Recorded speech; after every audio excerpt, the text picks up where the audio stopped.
Katedral yang kita kenal sekarang sesungguhnya bukanlah gedung gereja yang asli di tempat itu. Karena katedral yang asli diresmikan pada Februari 1810. Namun pada 27 Juli 1826, gedung gereja itu terbakar bersama 180 rumah penduduk di sekitarnya. Lalu pada tanggal 31 Mei 1890, dalam cuaca yang cerah, gereja itu pun sempat roboh. Gereja ini disebut katedral karena di dalamnya terdapat katedra, yakni tata uskup. Terdapat 3 puncak menara yang menjulang tinggi. Sebuah menara kecil di atas dan di tengah-tengah atap, yaitu Menara Angelus Dei, menjulang setinggi 45 meter. Menara ini diapit dengan 2 menara yang menjulang tinggi setinggi 60 meter di sisi kiri dan kanannya. Menara di sebelah utara yang bentuknya menyerupai benteng disebut Benteng Daud, yang melambangkan Maria sebagai pelindung terhadap kuasa-kuasa kegelapan. Sedangkan yang di sebelah lapangan banteng disebut Menara Gading, gading yang putih dan murni melambangkan keperawanan Maria. Pada pintu masuk utama gereja terdapat hiasan patung Maria dan bagian atas pintu terdapat tulisan Beatam me Dicen omnes generation, yang artinya semua keturunan menjemput aku bahagia. Kita dari sekolah Santo Yakobus bakal wawancarain tentang gereja katedral. Pak, kita mau tanya, kenapa sih gereja katedral ini bersebelahan kali dengan Pak? Ya, gereja katedral letaknya bertetanggaan dengan Masjid Istiqlal Jakarta. Itu sebenarnya punya makna tersendiri. Maknanya apa? Tempat ibadah saja sudah berdampingan. Mestinya juga sebagai umat manusia kita memang hidup berdampingan, hidup rukun dan damai. Ya, ini idenya Bung Karno dulu ya. Gereja katedral itu berdampingan dengan Istiqlal dengan harapan bahwa manusia itu tidak hanya beragama saja, tetapi juga sungguh-sungguh hidup rukun dan damai. Dan banyak sekarang orang beragama yang tidak bisa menciptakan kedamaian. Nah, itulah sebabnya gereja katedral dan Istiqlal itu menjadi pelopor perdamaian di muka bumi ini. Apa contoh konkret realnya kerjasama antara Istiqlal dan katedral ya? Kalau hari Minggu, katedral itu bisa memarkirkan kendaraan mereka di Istiqlal. Ataupun sebaliknya, ketika hari Jumatan, itu Masjid Istiqlal, umat-umatnya boleh memarkirkan kendaraan mereka di Gereja Katedral Jakarta. Jadi ini sudah menjadi suatu kebiasaan baik yang harus generasi muda pelihara dan dilanjutkan terus-menerus sehingga damai betul terjadi di dunia. Ya itu. Ya, Pak. Lalu Pak, kenapa katedral ini bergaya seperti ini? Oh ya, gaya gereja katedral itu bentuk bangunannya neogotik, itu menjulang tinggi ke langit biru. Sebenarnya pesannya begini, orang yang berdoa di dalam gereja katedral itu ya mempunyai harapan yang tinggi, ya mempunyai cita-cita yang tinggi, cita-cita yang penuh kedamaian, sehingga gereja katedral ini kalau Anda perhatikan ada beberapa menara memang menjulang tinggi. Memang sesuai dengan tanda-tanda zaman juga bahwa tempat ibadah dibuat menjulang tinggi sebenarnya punya pesan untuk memuji, mempersembahkan Allah yang Maha Tinggi, memuji dan bersyukur kepada Allah yang Maha Tinggi. Di katedral ini juga ada berapa menara sih, Pak? Ya, di katedral ini ada, kalau Anda lihat kan ada 1, 2, 3, ada 3 menara. Menara itu punya makna masing-masing dan itu bisa Anda pelajari di dalam caktanya ya.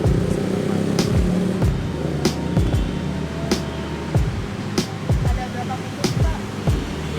Oh, gereja katedral ini ada pintu utama. Nah, pintu utama itu yang itu, kemudian ada pintu samping Bunda Maria, kemudian ada pintu ini lapangan banteng ya. Oke, ada pintunya ya. Untuk ruang-ruangnya sendiri di katedral ada apa? Untuk gereja katedral itu ruangan-ruangan di dalam ini itu memang tempat berdoa. Oh ya, ada altar utama, ada altar Bunda Maria, kemudian ada altar Santo Yosef, dan itu digunakan sesuai dengan misalnya kalau altar utama itu biasanya digunakan perayaan suci, hari-hari minggu besar, dan juga misa harian. Dan kalau Santo Yosef itu bisa paduan suara, ya itu yang sampai saat ini digunakan. Biasanya misa di katedral ini sekitar jam berapa ya Pak? Oke. Nah, kalau misa harian di gereja katedral itu, misa hariannya itu bisa 2 kali. Hari Senin itu bisa jam 6 pagi dan jam 6 sore pukul 18. Kecuali Jumat pertama. Jumat pertama itu ada 3 kali misa, misa jam 6 pagi, misa jam 12, kemudian misa jam 6 sore. Nah, itu kalau misa hariannya ya. Kalau misa hari Minggu ada 6 kali misa. Misa pertama itu jam 6 pagi, kedua itu jam 8, kemudian jam 9, kemudian jam 11, kemudian jam berikutnya adalah jam 5 dan jam 7. Oke.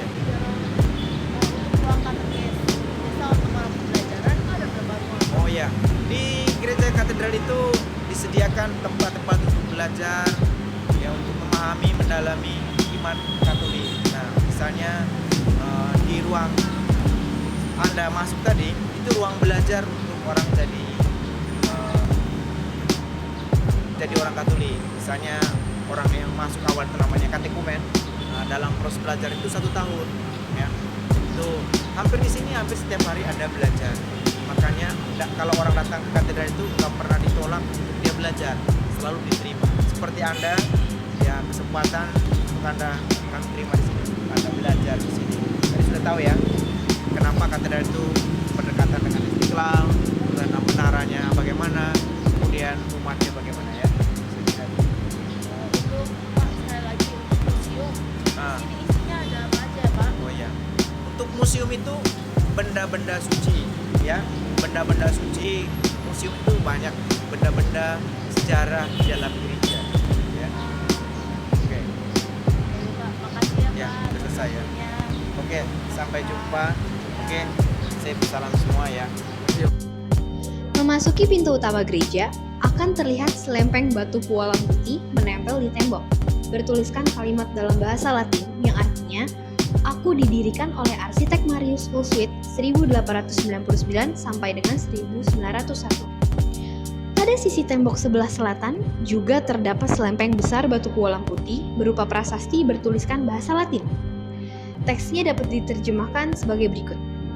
Gedung ini yang digambar oleh Imam Antonius Dickmans dan yang batu pertamanya diletakkan pada tanggal 16 Januari 1899 oleh Provikaris Carolus Wenker. Pada tanggal 21 April 1901 dipersembahkan oleh Yang Mulia Monsignor Edmundo C. Brandos, Uskup Titular Orope dan Vikaris Apostolik Batavia, dengan perlindungan Perawan Maria yang tersuci, kepada Allah yang Maha Besar. Memasuki ruang dalam gereja, setiap orang akan langsung terpesona oleh pemandangan yang menyinar keagungan dan kemuliaan Tuhan. Sinar matahari pagi yang masuk menembus jendela kaca pasti menambah indahnya pesona gereja katedral ini. Pilar yang kokoh berbaris di kedua sisi menyangga atap, membentuk lorong.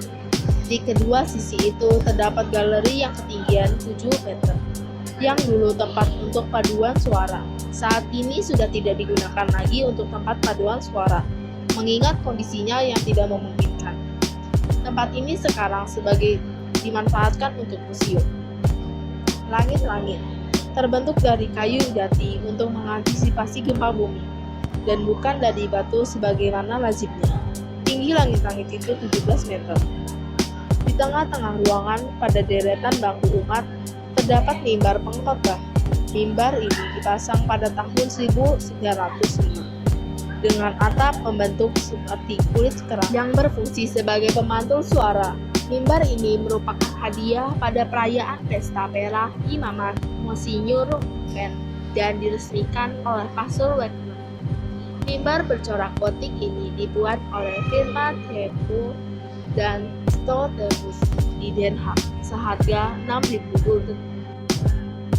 Pada setiap sisi lini terdapat lukisan jalan salib yang dilukis di atas ubin-ubin, dibuat oleh seniman grafis Amsterdam yaitu Theo Molkenboer.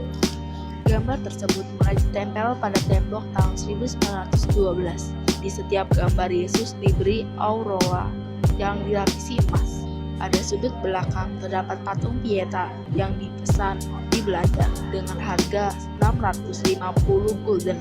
Dipasang untuk menggantikan patung Pieta lama yang terbakar tahun 1957 akibat menjalarnya api lilin. Di sisi sebelah kiri dan kanan ruang terdapat ruang untuk pengakuan dosa. 2 ruang pada masing-masing sisinya. Altar berbentuk 3 buah setengah bundaran. Bagian tengah merupakan altar utama. Bagian kiri adalah altar Maria dan bagian kanan adalah altar Santo Yosef. Pada pilar sebelah kiri terdapat patung Ignatius de Loyola dan sebelah kanan terdapat patung Santo Franciscus Xaverius.